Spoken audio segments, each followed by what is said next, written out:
Anong pinag-usapan niyo? Agad ko siyang tinanong, ngunit pinagtaasan lang niya ako ng kilay. Ayaw niya sabihin sa akin kung anong pinag-usapan nila, ngunit narinig ko sinabi nito kay Nurse Marta na may date daw to. Kung wala lang ako sa ospital, ay baka nagwala na ako sa galit dahil ilang beses ko nang sinabi kay Sky na girlfriend ko si Jessa pero panay pa rin ang bantay sa lakay nito. Ipinilig ko ang aking ulo. Magde-date ka mo sila? Yun ay kung papayagan kong matuloy. Humanap ako ng tiyempo na makausap si Nurse Marta upang tanungin kung saan pupunta si Jessa. Agad namang sinabi ni Marta na nasa Osteria Restaurant na daw si Jessa. Alam kong kalalabas lang ng ICU ng pasyente ni Sky. Nagkaroon to ng slight shortness of breath kagabi, pero bumuti rin naman agad. Nag-text ako kay Dr. Carl, isang resident doctor na naka-duty kagabi. Dr. Carl, mukhang bumalik ang shortness of breath ni Mr. Lopez sa room 203. Baka kailangan ipa-EBG, arterial blood gas test, and let Dr. Anderson knows about it. Huwag niyang baliwalain, baka may fluid overload na. Ilang sandali pa'y tanaw ko nang nagmamadali si Sky papasok ng hospital. Saka ko naman pinuntahan si Jessa sa Osteria. Kagaya ng gusto kong mangyari, hindi natuloy ang date nila ni Sky. Bonus pa na kami ni Jessa ang magkasamang kumakain ngayon. Nang hapon ding yon na hinintay kong paglabas ni Jessa. Iyahatid na kita, Jessa, sad ko habang naglalakad na kami sa labas ng hospital. Salamat na lang, malamig na anito. Bakit siya iba sumasama ka, pero sa akin ayaw mo? Ako naman tong boyfriend mo. Isang yaya lang sa'yo ni Sky, umuo ka na kaagad. Pinagtasan lang ako ng kilay ni Jessa. At sino namang yayayain ko? Ikaw? Nung huli kitang niyaya, anong ginawa mo? Sinira mo lang ang date nating dalawa. Bukod sa isinama mo lang naman ang buong hospital sa karinderya mo lang ako dinala. Samantalang si Sky sa Osteria pa ng libre. Panunumbat ni Jessa. Hindi agad ako nakasagot dahil guilty naman talaga ako. Tinalikuran ako ni Jessa at muli itong naglakad. Babawi ako, malakas na sabi ko. Tuloy-tuloy lang si Jessa sa paglalakad. Bukas, kumain ulit tayo sa Osteria. Halos pasigaw kong sabi dahil mabilis tong nakalayo sa akin. Nakita ko huminto si Jessa sa paglalakad. Marahan tong lumingon sa akin, naniningkit ang mga mata nito at parang pinag-aralan kung seryoso ba talaga ako. Bukas, dun ulit tayo mag-lunch, malakas kong sabi, para marinig niya. Tumalikod lang si Jessa at nagpatuloy sa paglalakad. Sumakay ito sa nakaparadang jeep. Ano na, Jessa? Pahabol kong tanong.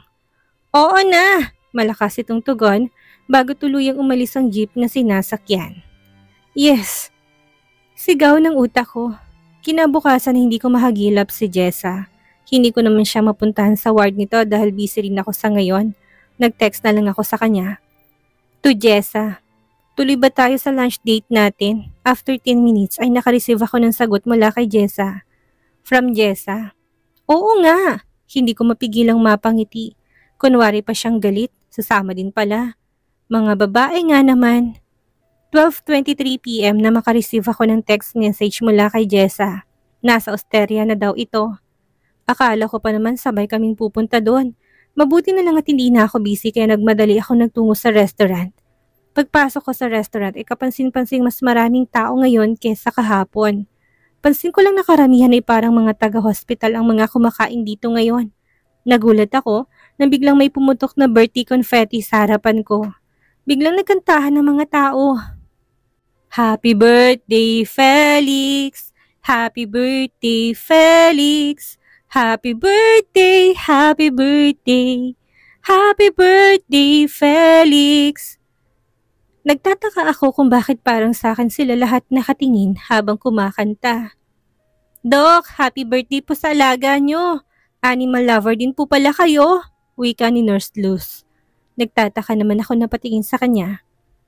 Sabi po ni Jezabel, birthday daw ng alaga niyo ngayon kaya ititreat niyo kami dito. Ani Nurse Lily ng ngiti-ngiti. Sunod-sunod na bumati at nagpasalamat ang iba pang mga nurses. Alinlangan akong tumango at ngumiti.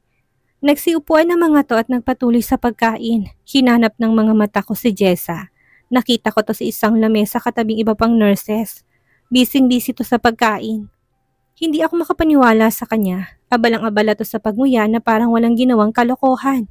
Napailing at napatawa ko ng labas sa ilong. Nilapitan ko siya at nang papalapit na ako ay napatingin ito sa akin. Kumaway at ngumiti pa to ng maluwag. Dok! Anito habang walang poknat ang pagkakangiti. Napabuntong hininga ako at lumapit sa kanya. Dok, thank you sa treat ha, anito.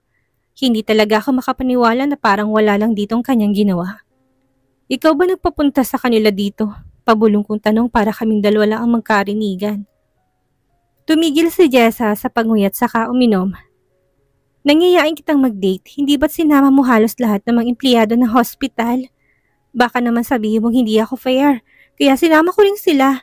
Pasensya ka na Dok, konti lang nakarating eh. Nakangiting sabi nito na nagpapakyut pa. At sino namang Felix yung sinasabi nilang alaga ko raw? Usisa ko. Malawak ang ngiting binigay ni Jessa sa akin.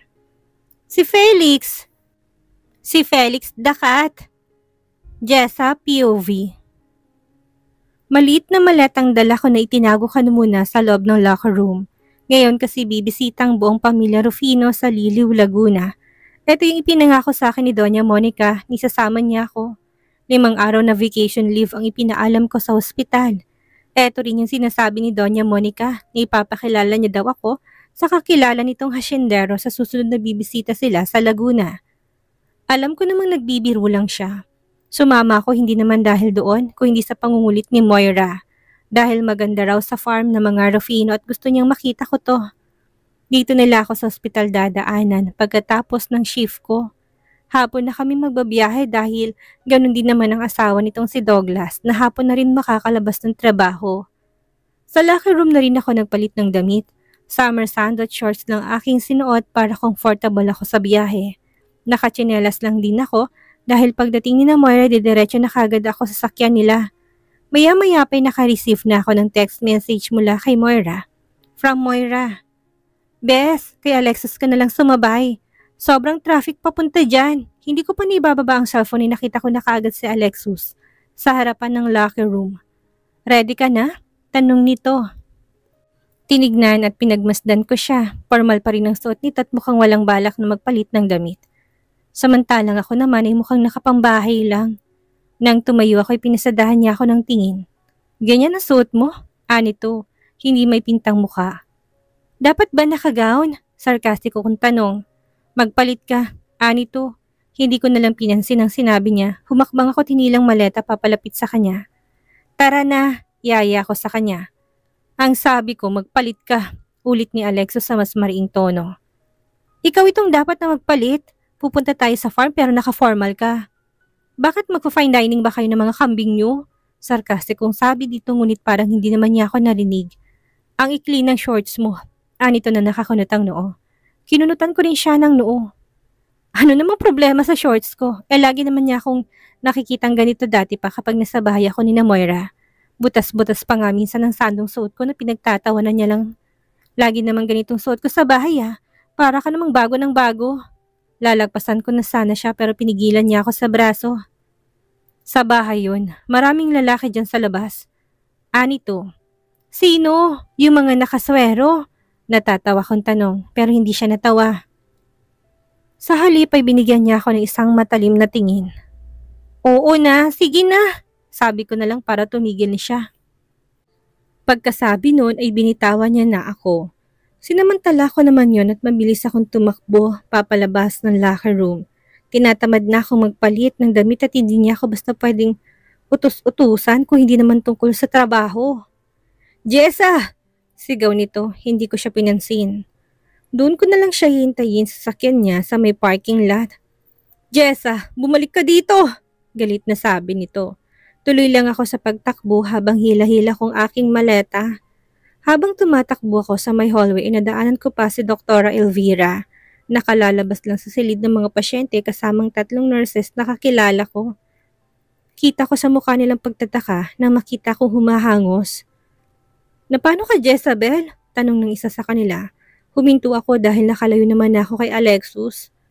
Wala, may humahabol kasi sa akin na kapre. Natatawa ko sabi habang habol ang aking hininga.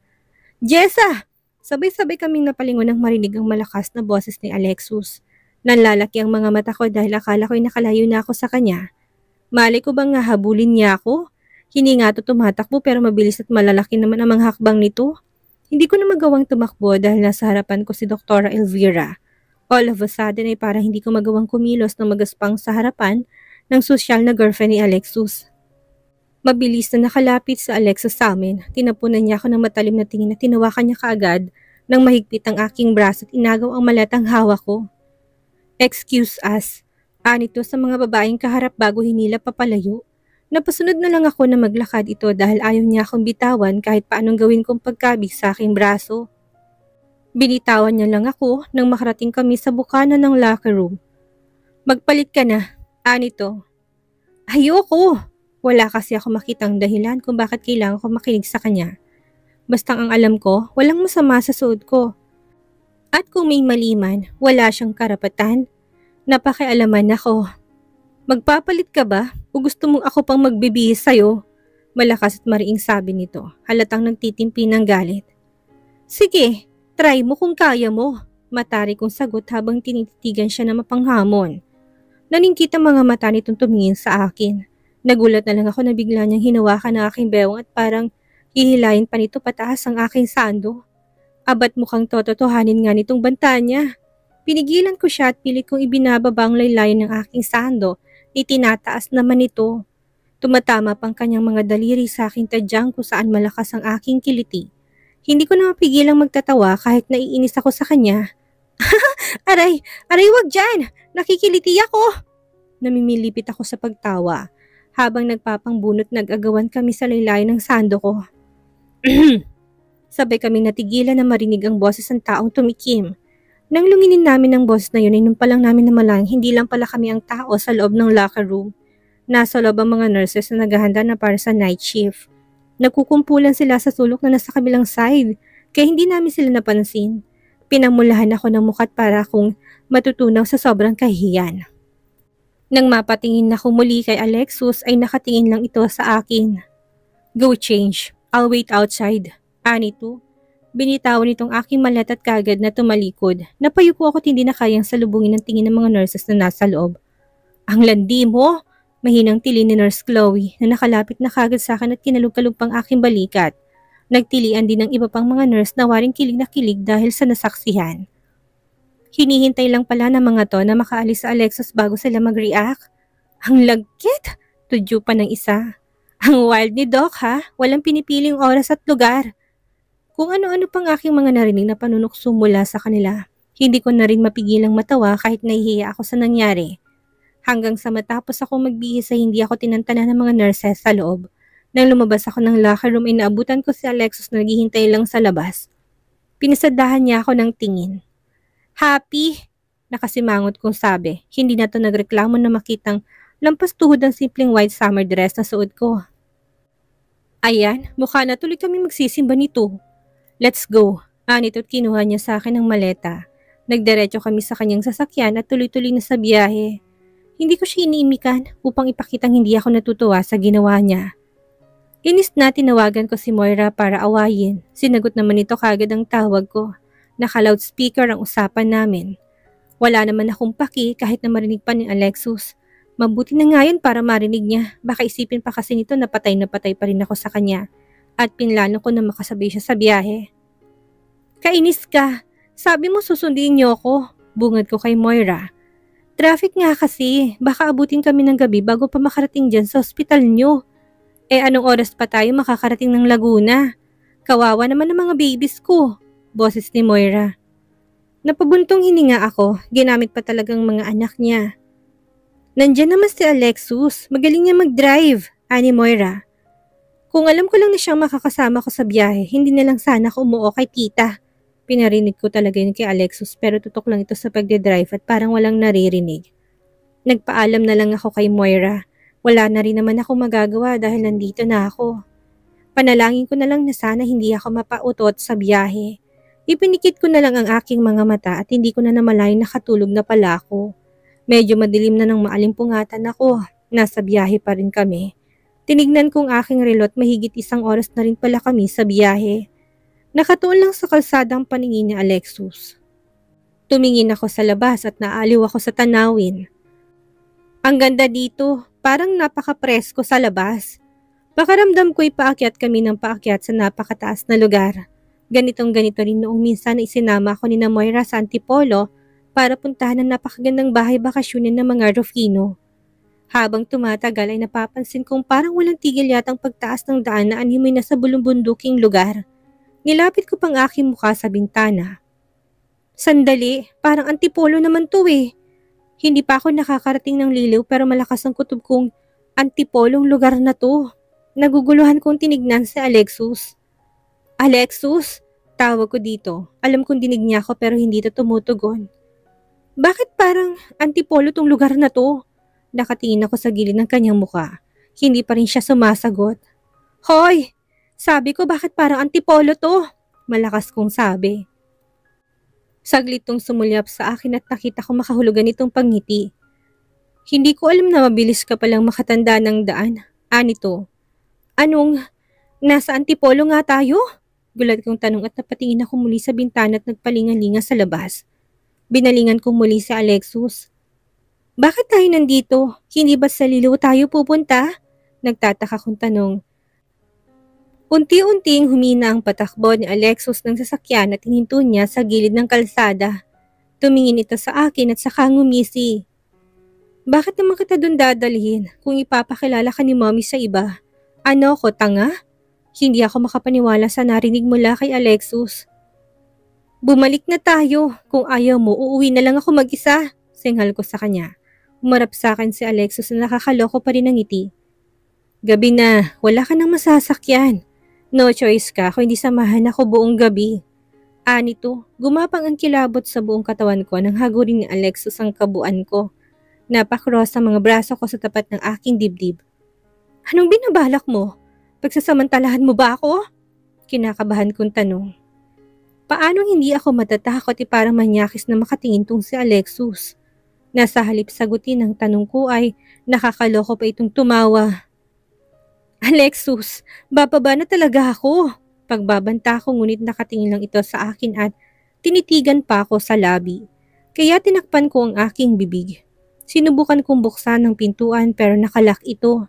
Ganun pa man, pinipilit ko pa rin itong buksan. Narinig ko naman ang pagtawa ni Alexus na nakapagpakilabot lalo sa akin.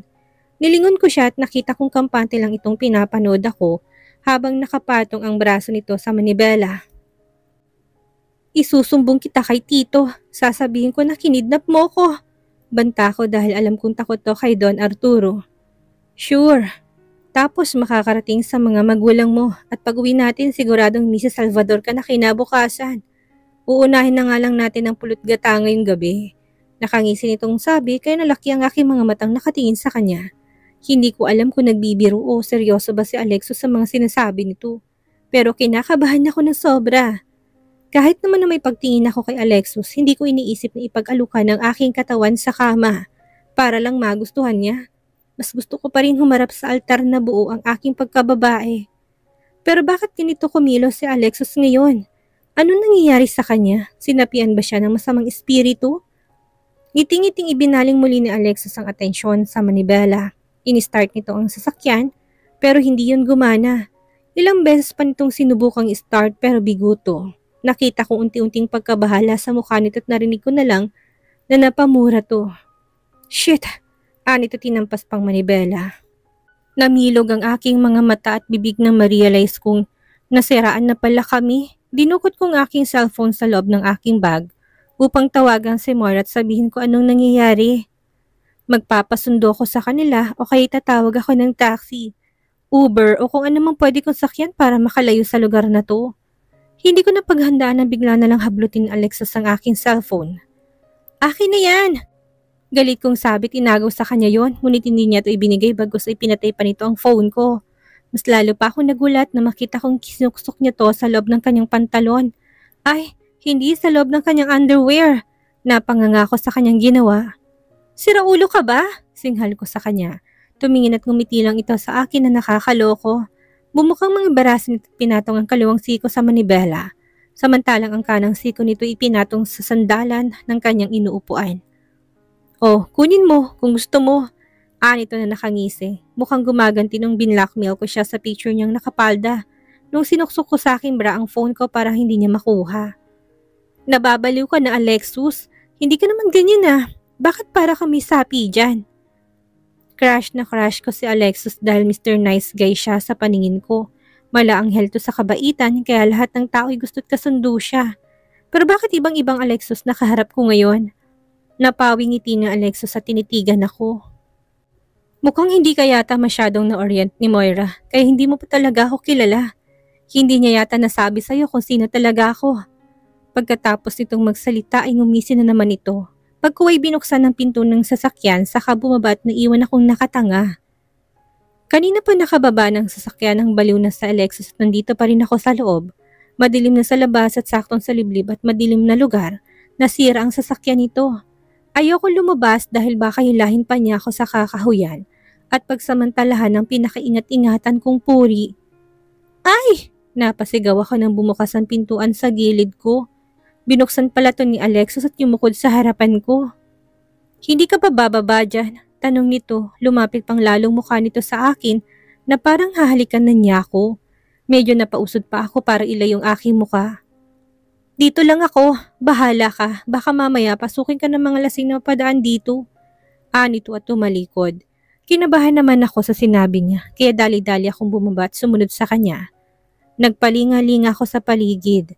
Sobrang dilim na talaga, ang daming punot sobrang taas na mga damo sa paligid.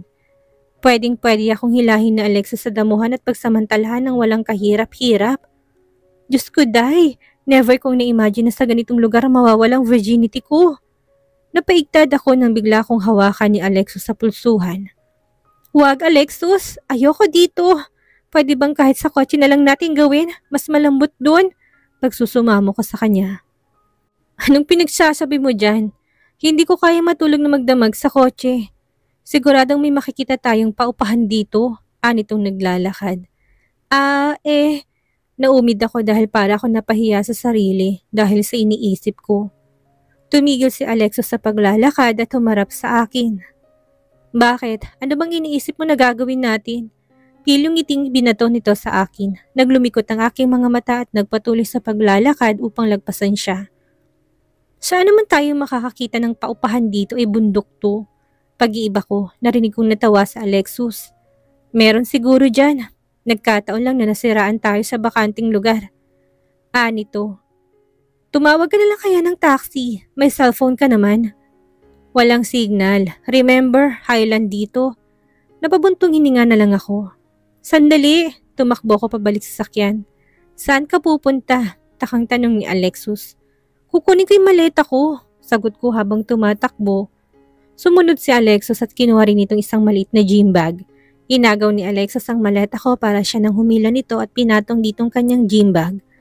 Nagsimula na ulit kaming maglakad-lakad. Hahawakan sana niya ako sa kamay pero umiwas ako. Napailing na lang ito tuloy-tuloy lang sa paglalakad. Medyo malayo pa kami sa poste ng ilaw kaya liwanag lang ng buwan na nagsisilbi naming ilaw.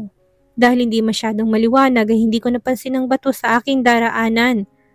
Natisod ako at nadapa sa kalsada para kung palaka na sumalampak sa kalsada. Dali-daling lumapit sa akin si Alexus at tinulungan akong tumayo. Hiyang-hiya ako dahil sa nangyari. Nakakasira kasi ng poise.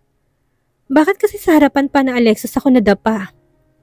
Bakit kasi ayaw mo humawak sa akin? Nito na parang sinisisi pa ako. Ayoko nga, baka mamaya tigasan ka pa. Kung ano pang magawa mo sa akin? Tugon ko habang pinapagpagan ang mga tuhod ko. Tumawa naman ng malakas si Alexus. Ibig mong sabihin, pagtatalik? Bastos ka! Tinakpan kong aking tenga. Nakakatawa naman kasi yun kung babae ang kabiruan ko. Ngayon ko lang na-realize na iba pala sa pakiramdam kapag yung lalaking crush mo na nakipagbatuhan ng green joke sa'yo. Malaswa ng pakinggan. Mukhang napansin ni Alexus na hindi ako komportable sa salitang yon. Pagtatalik! Nananadyang inulit pa nito kaya napatili ako. Huwag mo nang ulitin! Sit ako sa kanya. Ikaw to nagsimula eh. Alam mo Jessa, huwag kang magsisimula ng isang bagay kung hindi mo naman kayang tapusin.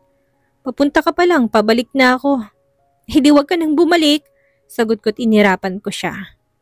Napatigil ako sa pagsasalita nang may makita akong liwanag sa hindi kalayuan. Napatakbo ako dahil parang may natanaw akong bahay. Nakasunod lang si Alexo sa akin. Dahan-dahan ka, baka madapa ka na naman. Anito.